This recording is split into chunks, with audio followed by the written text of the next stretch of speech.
Inside out for the West Midlands. Now, have you ever gone past a stately home in the country and wondered what it's really like? Well, former boxer Richie Woodall has always been fascinated by an old manor house near where he grew up. But as he discovered, it's not what's on the inside that's amazing, but what's hidden just on the outside.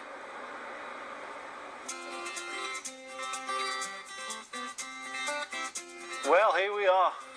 And as a kid, I was obsessed with this place. I used to go fishing just over there, and I always used to look back and think, who could possibly live here? Apley House, just up the road from Bridgnorth, is one of Shropshire's most prominent stately homes. The Hamilton family had owned it since 1980 and went on to sell the stately pad, but kept the 8,500 acres of land that surrounds it. But now I've finally got the opportunity to have a good scout around. It's not actually the house I'm here to see. Instead, I've been told of a hidden gem I should turn my attention to. I'm here to meet Lady Hamilton and take a look at a hidden garden that's been locked away in the middle of the estate. So, tell me, how did you come to find this secret location? Well, we were just out for a Sunday walk one day with my parents-in-law when we were first married, and they said, "Oh, let's check out the Walled Gardens." And I'd never been here before, and I was just enchanted by what we found, and amazed how untouched it was. I'm totally intrigued. Lead the way. Come on in and see. Here at Apley, they've got big plans for the massive 4-acre Victorian walled garden that has remained untouched for the best part of 50 years. Here we are. I mean, this is the entrance to the main walled sections, and it's still very overgrown. Look at this. This is... I've never seen anything like this in all my life. I really haven't. It just seems that at one point this must have been a hive of activity, lots of people around, and now it's as if to be honest, it reminds me like a graveyard. It's completely abandoned. It obviously had been a very beautiful place, and that you can still see all the remains of that. It's wonderful, and it's great to be part of it and to be regenerating the employment opportunities and breathing new life back into the estate now. The family want to restore it to how it would have been at its prime. In the last century, you'd find kitchen gardens alongside most country homes. Originally, they were set up to provide food for the main house, but gardens like this were also a symbol of wealth. Well, Mike, what's your first impressions of this fascinating project?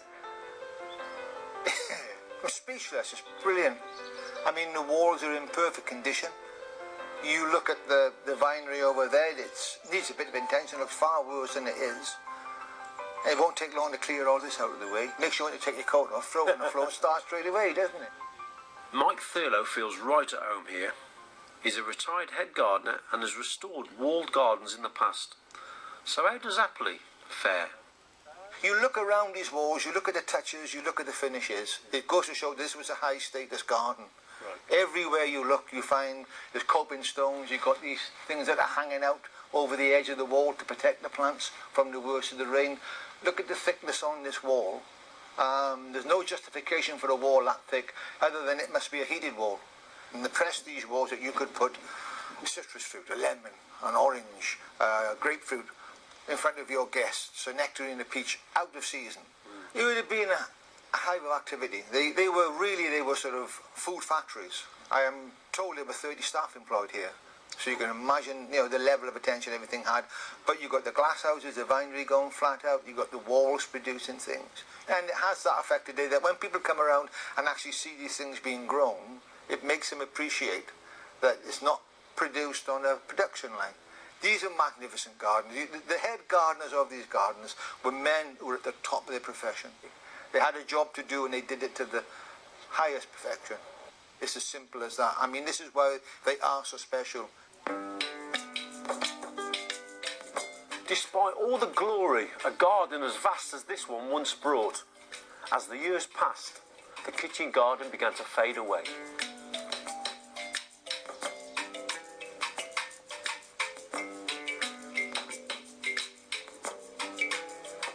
So this must have been one of the potting sheds. And just imagine 50 years ago, people just shutting up shop and leaving things the way they are. Look, vases just left on the table and everything. Incredible. Restoring the garden to its former glory is going to take months of planning, clearing, rebuilding and replanting. But the Hamiltons intend to complete the lot. All 3 gardens within the walls, the glass houses and even the bothies where the garden hands used to live. It'd certainly be nice to see all the buildings restored. It's something the sons of the last gardeners at Apley would love to see. Their dads spent years working here. The garden was their life. How do you think your father would react now if he was to see the place as it is? Well, he'd just sob his eyes out, really, absolutely. He would. He'd be absolutely shattered if he saw it now. I'm glad he doesn't have to see it. They'd be absolutely devastated, yeah. Absolutely devastated. Probably not surprised because, you know, they were gardening at the end of the heyday of gardening and you could see the decline was coming. But they'd be really upset to see it as wild as this, yeah, for sure. With the garden lying abandoned for so long, restoring it is no small job, and a project like this takes time and money.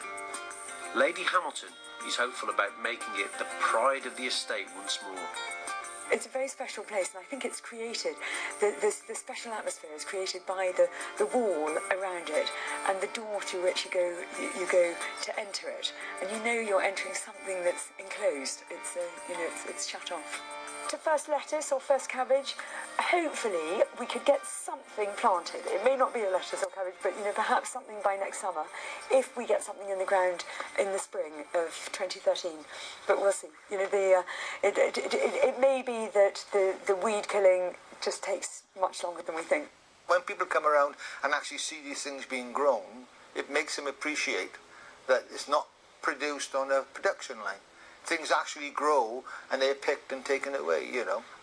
So I think that is, once again, that's going to be one of the, you know, the beneficial spin-offs of a restoration like this.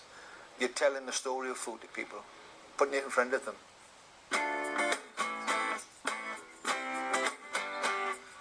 You know, hunting about this garden, stood still in time for all those years, I felt like a kid on an exploration. Rummaging about the place. And now I just can't wait to see how it all turns out.